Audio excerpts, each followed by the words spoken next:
Airlines को मनमानी पड़ी भारी, स्पाइस जेट एयर इंडिया पर 30-30 लाख का जुर्माना।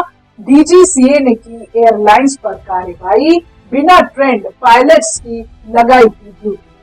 इन दिनों फ्लाइट्स की देरी से चलने का सिलसिला जारी है। मौसम खराब होना इसकी सबसे बड़ी वजह है, लेकिन एयरलाइंस की गलतियों की वजह से भी सफर करने वालों को काफी दिक्कतों का सामना करना पड़ रहा है। इसी कड़ी में खराब मौसम में पायलट्स की ड्यूटी लगाने में लापरवाही बरतने को लेकर स्पाइस जेट और एयर इंडिया पर 30-30 लाख रुपए का जुर्माना लगा है। Directorate general of civil association यानी डीजीसीए ने 17 जनवरी को दोनों एयरलाइंस के खिलाफ ये कार्रवाई की। Directorate general of civil association यानी डीजीसीए ने 17 जनवरी को दोनों एयरलाइंस के खिलाफ ये कार्रवाई की। डीजीसीए की तरफ से बताया गया कि दिसंबर 2023 में फ्लाइट्स के लेट, कैंसिल और डाइवर्ट होने के डेटा का एनालिसिस किया गया था, जिसमें पता चला कि कोहरे के कारण 25 से 28 दिसंबर के बीच दिल्ली एयरपोर्ट पर करीब 60 फ्लाइट्स लेट हुई। इनमें सबसे ज्यादा एयर इंडिया और स्पाइस जेट की फ्लाइट्स थी। जांच में पता चला कि एयर इंडिया और स्पाइस जेट ने खराब मौसम के बावजूद CAT-3 की ट्रेनिंग ले चुके पायलट को ड्यूटी पर नहीं लगाया गया।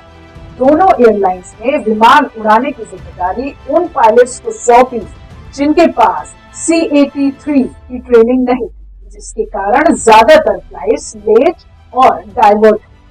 इसमें advance auto pilot ground equipment और प्रिसिशन इंस्ट्रूमेंट अप्रोच शामिल होता है, जिसकी मदद से कम विजिबिलिटी के दौरान फ्लाइट की लैंडिंग कराई जाती है। और दूसरी तरफ रनवे के पास पैसेंजर्स के खाना खाने के मामले में इंडिगो एयरलाइंस पर 1,20 लाख रुपए का जुर्माना लगाया है। वहीं मुंबई इंटरनेशनल एयरपोर्ट पर 60 लाख रुपए का जुर्माना लगा है। दरअसल 14 जनवरी को गोवा से दिल्ली जा रही फ्लाइट 6E2195 12 घंटे लेट होने के बाद मुंबई डाइवर्ट कर दी गई थी। इससे नाराज पैसेंजर्स ने मुंबई एयरपोर्ट के टरमैक पर बैठकर डिनर किया था। इसका वीडियो सोशल मीडिया पर भी वायरल हो गया था, जिसमें पैसेंजर्स के पीछे फ्लाइट्स को टेक ऑफ करते देखा गया था। रनवे के पास पैसेंजर्स की मौजूदगी को सुरक्षा चूक का मामला माना जाता है।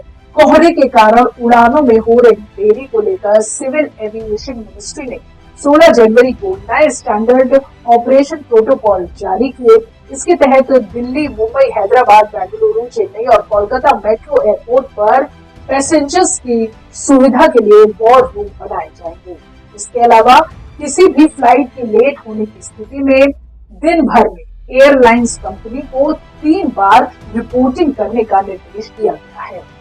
साथ ही CISF की 24 घंटे मौजूदगी सुनिश्चित की जाएगी। Civil aviation minister Jyotiraditya Scindia ने कहा कि दिल्ली के IGI एयरपोर्ट के रनवे 29L को भी शुरू किया जाएगा। वहीं एक और घटना भी सामने आई, जिसमें स्पाइस जेट की मुंबई से बेंगलुरु जाने वाली एक फ्लाइट में 16 जनवरी को एक पैसेंजर पूरे सफर के दौरान टॉयलेट में फंसा रहा। टॉयलेट के गेट का लॉक खराब हो गया था। करीब 100 मिनट तक टॉयलेट में फंसे रहने के कारण पैसेंजर लैंडिंग के बाद सदमे था। रिपोर्ट्स में बताया गया कि लैंडिंग से पहले एयर होस्टेस ने एक पर्ची लिखी और गेट के नीचे से पैसेंजर्स को भेजा, जिसमें लिखा था, हमने गेट खोलने की पूरी कोशिश की लेकिन हम गेट नहीं खोल सके। इस तरह की घटनाएं लगातार सामने आ रही हैं, जिसकी वजह से यात्रियों को काफी परेशानियों का सामना करना पड़ रहा है। और इन्हीं सब वजहों से डीजीसीए ने इन एयरलाइंस पर जुर्माना लगाया है, क्योंकि पैसेंजर्स की जान को इसमें जोखिम में डाला गया था।